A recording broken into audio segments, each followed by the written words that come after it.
भगवान सूर्य की सबको आराधना करनी चाहिए। जो सूर्य भगवान की आराधना नहीं करते उनका तेज, आयु, श्री, कांति सब नष्ट हो जाता है। ये जो सुबह सोते रहते हैं ना 9 बजे तक, कैसा जीवन।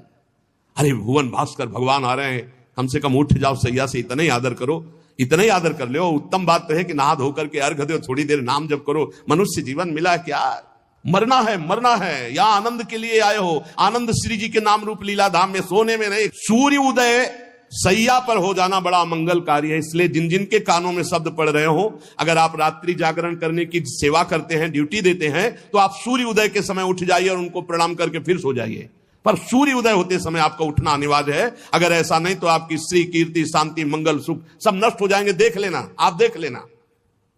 ये जो तुम सोते हो ना, सूर्य उदय होता है ना, तुम्हारी बुद्धि को भ्रष्ट करता है। पक्का समझ लीजिए, पक्का। ये महापुरुषों के द्वारा स्थापित किया हुआ मार्ग। सूर्य उदय होते ही आप स्नान करके उनको अर्घ दीजिए, और जब नाम जप मंत्र जप करोगे तो बुद्धि को सत्य की तरफ ले जाते हैं। गायत्री का जो आखिरी अर्थ है उसका यही कि मेरी बुद्धि में ही, मेरी बुद्धि को सत्य की तरफ प्रेरित कीजिए, सत्य की तरफ प्रेरित कीजिए। पक्का बुद्धि भ्रष्ट हो जाती है जो सूर्य भगवान को अर्घ नहीं देता। सूर्य भगवान को अर्घ देना, सूर्य भगवान को प्रणाम करना, नमस्कार करना, ये बुद्धि को सत्य की तरफ ले जाता है। कैसे कैसे कार्य हो रहे हैं समाज में, कैसे कैसी घृणास्पद बातें हो रही, पूछो मत, पूछो मत। आप सब जानते हैं तो आप क्या नहीं सोच रहे कि ये बुद्धि भ्रष्ट क्यों इतनी हो रही है?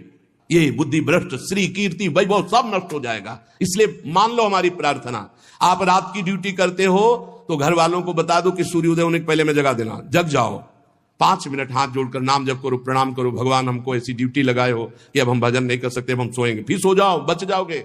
नहीं ऐसे ऐसे अपराध बनेंगे कि बुद्धि काम ही नहीं करेगी।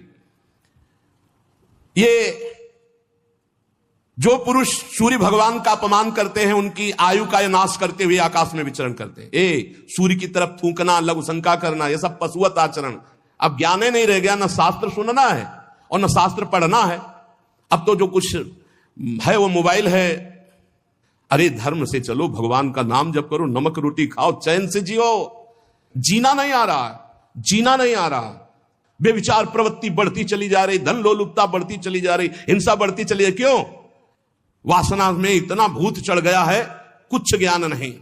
सुबह उठकर धरती माता को प्रणाम करना, बड़े बुजुर्गों के चरणों में माथा रखना, भगवान का नाम जप करते हुए अपने दिनचर्या में लगना, सूर्य आदि की उपासना करना, भगवान के जो पावन ग्रंथ गीता भागवत के 2-4 श्लोक गायन कर लेना, भोग लगा के पान, पवित्र भोजन, पवित्र विचार, पवित्र दिनचर्या। गरीबी जरूर लेकिन धर्म युक्त, बहुत होश में, बुद्धि शुद्ध, भोजन सात्विक, आचरण पवित्र। आपको आनंद की आप ईश्वर अंश जीव अविनाशी चेतन अमल सहज सुख राशि।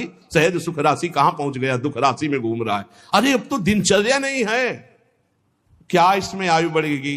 ज्यादा सोने वाला तेज विहीन हो जाता है, स्फूर्ति विहीन, उत्साह विहीन, बहुत हानि ही हानि है। आप अगर सो रहे तो आपकी बुद्धि पतित हो जाएगी, आपकी बुद्धि भ्रष्ट हो जाएगी। बुद्धि को शुद्ध रखना है तो नींद कम दो। 3 चीजों का अभ्यास कर लो तो बहुत बढ़िया हो जाएगा। कम खाना, कम बोलना, कम सोना। बचो, कम बोलो, कम खाओ और कम सो। ये देखो आपका जीवन कैसा उत्तम। और 3 ही जगह फंस जाते हैं। जहां अधिक बोलना तो अपराध वाणी का बन गया, अधिक भोजन तो प्रमाद बन गया, और अधिक सोना तो पूछो मत, ये तो जीवन ही बर्बाद करना है। ये भाई तुम्हें सच्ची कहते हैं, शरीर को आप जैसे ढाल लो वैसे ढल जाएगा। 3 घंटे सोने में या 4 घंटे सोने में काम चला लो तो कितना बढ़िया। 20 घंटे आपके पास बचते हैं। 20 घंटे सो के 4 घंटे में निपटाते हैं कार्य। सोच स्नान। और अगर भगवान ऐसे ऐसे जीवन को नष्ट करने वाले जीव हैं तो हमें लगता है मानव जीवन की कृतार्थता का क्या स्वरूप रहा। जो लोग भगवान सूर्य को अर्घ नहीं देते, नमस्कार नहीं करते, आदर नहीं करते, स्वाभाविक है उनकी आयु नष्ट हो जाती। जैसे वर्णन किया गया कि अपने बड़े बुजुर्ग गुरुजन आ रहे हैं और आप उठकर नहीं खड़े हुए तो आपकी प्राण शक्ति कमजोर हो जाएगी। ये उनके सम्मान के लिए खड़े होना नहीं, अपनी सुरक्षा के लिए खड़े होना है। अपने गुरु, अपने माता पिता बड़े तो उठ के खड़े हो जाओ, प्राण शक्ति आपकी कमजोर हो जाएगी।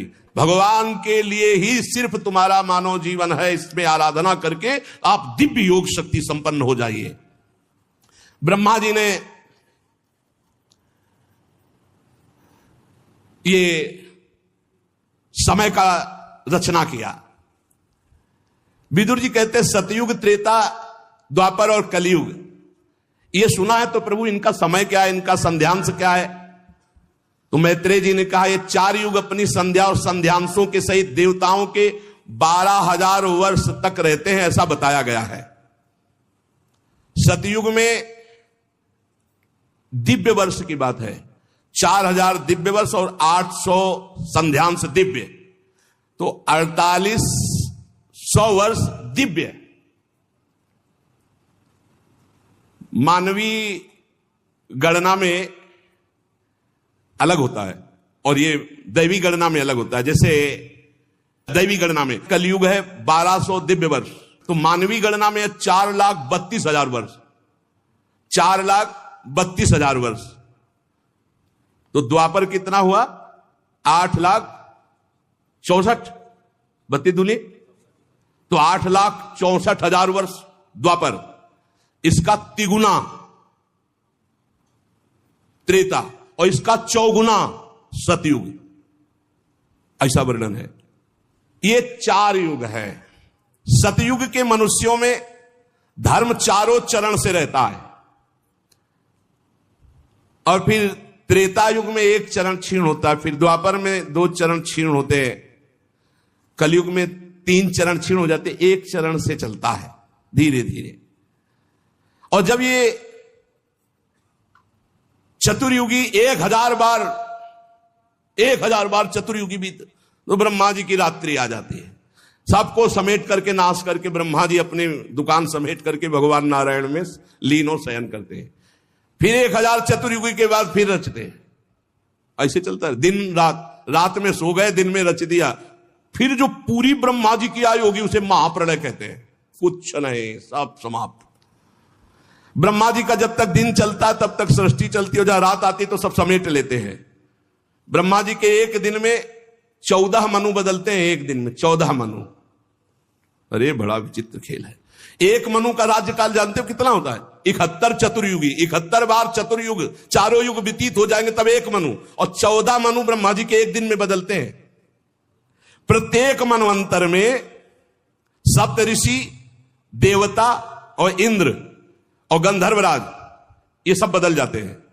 ब्रह्मा जी के एक दिन में 14 मनु, 14 इंद्र, ये सब बदल जाते हैं। 14 इंद्र बनते हैं एक दिन में ब्रह्मा जी के। ये इसीलिए कि हमारा जीवन कितना है, एक मनवंतर में मनुवंशी राजा लोग, सप्तऋषि, देवगण और देवराज इंद्र और गंधर्व ये सब बदलते हैं। और ब्रह्मा जी प्रतिदिन ऐसे सृष्टि रचते हैं और रात के सब समेट लेते हैं। बड़ा भगवान का विचित्र खेल है। कालक्रम से जब ब्रह्मा जी के दिन बीत जाता है तब वो तमोगुण को स्वीकार करके निश्चेष्ट भाव से सृष्टि का नाश कर देते हैं। नाश करने के लिए भगवान रुद्र रूप, तीसरा नेत्र खुला, संकर्षण जी से अग्नि और 12 सूर्य एक साथ उदय होकर आग बरसा, सब भस्म हो गए। भजन कर लो, यही सब भोगना है, सब भोगना है। अरे बोले कहां? तो देख लो यहां संसार में देख लो, आग नहीं लगती, भूंज नहीं जाते। फैक्ट्री में आग लग गई, गाड़ी में आग लग गई, सब जल रहे हैं। ऐसे आग लगेगी, जलना पड़े। भगवत प्राप्ति कर लो भाई, नहीं आगे सब ये सुनते रहो। भगवत प्राप्ति के लिए तुम रो पड़ोगे, सुनते केवल रहो। सारा विश्व उस समय अग्निमय हो जाता है, भस्म हो जाता है। भयंकर जल वर्षा, फिर जल में, और उसी जल में भगवान शयन करते हैं। और उन्हीं भगवान को प्राप्त कर लो, खत्म हो जाएगा खेलिए जलना जुलना, आनंद में हो जाओ। उन्हें तो श्री जी के पास जाला है, श्री जी के साथ खेलना है, खाला है, जहां माया का प्रवेश ही नहीं। इसीलिए कहते जय वृंदावन, प्राण वृंदावन, सर्वस्व वृंदावन। ये सब भूर भुआ स्वर्ग लोग सब जलमय हो जाते हैं, आग लगती। पहले वर्णन है, पहले 100 वर्ष वर्षा नहीं होगी। अब 100 वर्ष, 1 साल ना हो तो भूखा मरना शुरू हो जाता। फिर लोग लोगों को खाने लगेंगे भूख से व्याकुल होकर। 100 वर्ष तक आग जब बरसेगी। ये कहानी नहीं है, ऐसा होता है। फिर 100 वर्ष तक प्रलयंकारी जल, जल ही जल, जल ही जल। काहे को मरोगे? पहले ही भगवान का भजन करके परम पद प्राप्त कर लो। मनुष्य शरीर इसीलिए दुर्लभ कहा गया है। ये जब सृष्टि नाश होनी होती तो भगवान शेष जी के 10,000 फणों से विषैली आग पैदा हो जाती है। 12 सूर्य उदय हो जाते हैं। नीचे से संकर्षण, ऊपर से महादेव की तीसरा नेत्र खुल गया, भस्म होता सब चला जाओ। राधा राधा। तभी हम कहते हैं कसाई वाड़े में बंद हो काल के, भजन कर लो भजन, कुछ नहीं चलेगी तुम्हारी बादशाही, तुम्हारी ऐंठ, तुम्हारी छाती तान के चलना। बहुत सावधान, राधा राधा, परोपकार कर लो, मंगल कर लो, अच्छी कमाई कर लो, भगवान के पास चलो। सातों समुद्र प्रलय काल के प्रचंड पवन से उमड़ती हुई उत्ताल तरंगों से मर्यादा तोड़कर पूरी त्रिभुवन को डुबाने लगते हैं। उसी जल में भगवान आराम से नेत्र मूंद करके शेष सैया पर शयन करते हैं। एक एक हजार चतुर्युगी रूप प्रतीत होने वाले दिन रात के फेर से ब्रह्मा जी की 100 वर्ष की परम आयु, ब्रह्मा जी भी भयभीत होते रहते हैं। 2 परार्ध कही गई है ब्रह्मा जी की आयु। पहला परार्ध व्यतीत हो गया है, दूसरा चल रहा है परार्ध, महाप्रलय के लिए। ब्रह्मा जी की उत्पत्ति ब्राह्म नामक महाकल्प में हुई थी। एक परार्ध व्यतीत हो गया, दूसरा चल रहा है, पाद्मकल्प पहला। विदुर जी इस समय जो कल्प चल रहा है उसे दूसरा परार्ध कहते हैं। ये वाराह कल्प है। पाद्मकल्प पहला परार्ध और दूसरा है वाराह कल्प। इसमें भगवान ने वाराह रूप धारण किया था। ये 2 परार्ध काल अव्यक्त अनंत अनादि विश्वात्मा श्री हरि का, सुनो, ब्रह्मा जी का ये 2 परार्ध भगवान का क्या है? निमेष। इसे कहते हैं निमेष। ऐसे भगवान हमारे हैं और ऐसे भगवान को हमारी लाडली जो अधीन की हुई है, इसीलिए हम जीत गए। हमारे माई श्यामाजू को राज जाके अधीन सदा सांवरो, या ब्रज को सिरताज। घर वाले हो गए अपने लोग, लालजू के घर वाले हैं। घर के जैसे सदस्य नहीं होते तो घर के सदस्यों को बचाया जाता है ना। घर के सदस्यों को थोड़ी देखा जाता है कौन अच्छा कौन बुरा, घर के जन है, इनको बचाओ। तो हम सब प्रियालाल के घर के सदस्य है, शरणागत जल है। ये काल की दाल हमारे ऊपर नहीं गलेगी, विश्वास करो। अरे वो संबंध मात्र से कल्याण करते हैं। ये मेरा है, एक बार हृदय से स्वीकार कर लिया, उसी से उन्नति शुरू हो जाती है। बहुत कृपालु हैं, क्योंकि जानते हैं दुर्जय माया ये जीत नहीं पाएगा। केवल हे हरि मैं आपका हूं, इतने मात्र से वो पार कर देंगे। यही जब हम बचपन में भगवत मार्ग में भागे थे ना, तो यही जब पढ़ते थे तब व्याकुलता होती थी कि मुझे बस ब्रह्म प्राप्ति करनी, अब मुझे अब जन्म मरण के चक्र में नहीं फंसना। इसीलिए भूख प्यास गर्मी सर्दी सब इसकी कोई परवाह नहीं थी। कोई जैसे देखे हमारी तरफ आ रहा तो उठ के खंडहर की तरफ चले जाते, न मिलना न देखना, हमको भगवत प्राप्ति करनी है। समस्त कारणों के परम कारण श्री भगवान जी हैं। अब ब्रह्मा जी ने अज्ञान की 5 प्रवृत्तियां पैदा की। तम अर्थात अविद्या, मोह अर्थात अस्मिता, महामोह अर्थात राग, तामिस्त्र अर्थात द्वेष, अंधतामिस्त्र अभिनिवेश। यह पापमयी दृष्टि है। जिसकी अविद्या की दृष्टि है, मोह की दृष्टि है, राग की दृष्टि है, द्वेष की दृष्टि है, इससे पाप ही होता है। ब्रह्मा जी ने देखा है तो पाप कराने वाली मैंने सृष्टि रची। पवित्र हुए, पवित्र होकर आचमन किया और भगवान का ध्यान किया। दोबारा संकल्प किया तो सनक सनंदन सनातन सनत कुमार, ये 4 निवृत्ति प्राण ऊर्ध रेता मुनि प्रकट हुए। इनसे कहा सृष्टि रचो, बोले हमारे बस की बात नहीं, हम तो हरि शरणम हरि शरणम हरि शरण। निकल पड़े दिगंबर महापुरुष। कहा तुम लोग सृष्टि उत्पन्न करो। उनका पिताश्री हम निवृत्ति मार्ग पर चिंतन रखने वाले हैं, इसलिए हम ऐसा नहीं कर सकते। ओ हरि शरणम हरि शरणम। ब्रह्मा जी ने देखा कि तो मेरी आज्ञा नहीं मान रहे, बड़ी गुस्सा आई। जब ब्रह्मा जी को गुस्सा आई, बहुत रोकने का प्रयास किया लेकिन बहुत गुस्सा आ गई। तो ब्रह्मा जी के बीच भाव से यहां से श्याम वर्ण का एक तेजोमय देव प्रकट हुआ और वो थोड़ा रुदन करने लगा। तो उनका रो मत, बोले मेरा नाम बताओ, बोले रोए इसलिए रुद्र। बोले रहने का स्थान बताओ, बोले कैलाश। यहां श्रीमद् भागवत महापुराण के विधान में भगवान ब्रह्मा जी के भ्रकुटी मध्य से भगवान रुद्र का अवतार हुआ, देवाधिदेव महादेव। देखो ये हमने कई बार कहा है कि जिस पुराण को आप पढ़ोगे उसमें वही अधिष्ठात्र देवता होगा। जैसे अपने गुरु कृपा से कई पुराणों का स्वाध्याय हुआ, तो अगर देवी पुराण तो देवी से सबकी उत्पत्ति, शिव पुराण तो शिव से सबकी उत्पत्ति, जिस पुराण के अधिष्ठात्र देवता उसी से सबकी उत्पत्ति। तो यहां भगवान श्री हरि श्री कृष्ण, उनके लिए श्रीमद् भागवत, तो इसमें श्री कृष्ण श्री हरि से भगवान ब्रह्मा जी से देवादिदेव महादेव जी का प्रादुर्भाव। तब कमल योनि भगवान ब्रह्मा ने उस बालक की प्रार्थना पूर्ण करने के लिए मधुर वाणी में कहा, देव श्रेष्ठ, तुम देव श्रेष्ठ हो, देवाधिदेव हो, तुम्हारा नाम रुद्र, तुम्हारे रहने का सूक्ष्म स्थान, सबका हृदय, सबके इंद्रियां, सबके प्राण, आकाश वायु अग्नि जल पृथ्वी सूर्य चंद्रमा और तपस्या, ये तुम्हारे स्थान है। और तुम 11 रूपों में रहोगे। मन्यु, मनु, महिनस, महान, शिव, ऋतध्वज, उग्ररेता, भव, काल, वामदेव, धृतव्रत, धी, वृत्ति, उषना, उमा, नियुत, सर्पी, इला, अंबिका, इरावती, सुधा, दीक्षा, ये 11 रुद्राणियां तुम्हारी अर्धांगिनी होंगी। तुम जो हमने तुम्हें स्थान दिया, हृदय, इंद्री, प्राण, आकाश, वायु, अग्नि, जल, पृथ्वी, सूर्य, चंद्रमा, तपस्या, इन स्थानों पर रहो और प्रजा उत्पन्न करो, क्योंकि हमारी इच्छा है कि इस समय सृष्टि बढ़े। भगवान शंकर को आदेश हुआ कि प्रजा रचो, तो रचना शुरू किया। अब उनकी जो रचना थी बहुत विचित्र थी। किसी के हजारों मुख, किसी के एको मुख नहीं, किसी के हजारों आंखें, किसी के एक आंख, किसी के बहुत हाथ, किसी के विचित्र, असंख्यों यूथ के यूथ, भूत प्रेत पिशाच। ब्रह्मा जी ने कहा बंद करो, बंद करो, आप अपनी सृष्टि बंद करो, नहीं जो हम सृष्टि रच रहे सब खा जाएगी आपकी सृष्टि। महाराज ये सारे दिशाएं डरपने लगी, आप अपनी सृष्टि बंद करो, तुम्हारा कल्याण हो, हमारे आदेश का पालन हो गया, बस ये आपने जो सृष्टि रची पूरी सृष्टि को खा जाएंगे, मत रचो सृष्टि, तुम्हारा कल्याण हो, तुम सुखी रहो, तुम तप में लगो, तपस्या करो। हे इंद्रियातीत, हे सर्वांतर्यामी, हे ज्योतिष स्वरूप देवाधिदेव, आप अपनी सृष्टि बंद कर लो। भगवान शंकर ने कहा आप पहले कहा था रचो, तो फिर आपकी आज्ञा पालन करके रच रहे थे। तब भगवान रुद्र ने कहा ठीक है, और वो समाधि में शंकर सहज स्वरूप संहारा, लाग समाधि अखंड 88 हजार वर्ष तक की समाधि देवाधिदेव की। कलयुग में एक बहुत बड़ा गुण है, इसीलिए परीक्षित ने इसको मारा नहीं। इसमें मन से पाप करने पर कोई दंड नहीं मिलेगा। अन्य युगों में मन से भी मानसिक पाप का भी दंड मिलता था। इसमें जब तक शरीर से कर्म नहीं बनेगा तब तक उसका पाप दंड नहीं मिलेगा, और पुण्य तो मन से करने पर लाभ में प्राप्त हो जाएगा। जैसे चलते हैं, कल जो है वृंदावन की परिक्रमा लगा, अचानक कोई घटना घटी, कोई ऐसा आप नहीं कर पाए तो आपको मिलेगा।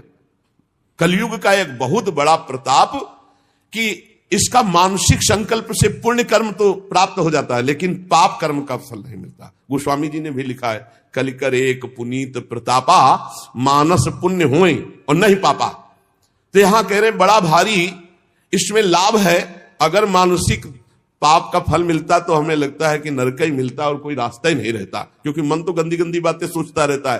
परंतु पाप कर्म तभी लागू होगा जब शरीर से क्रिया होगी, संकल्प मात्र से नहीं।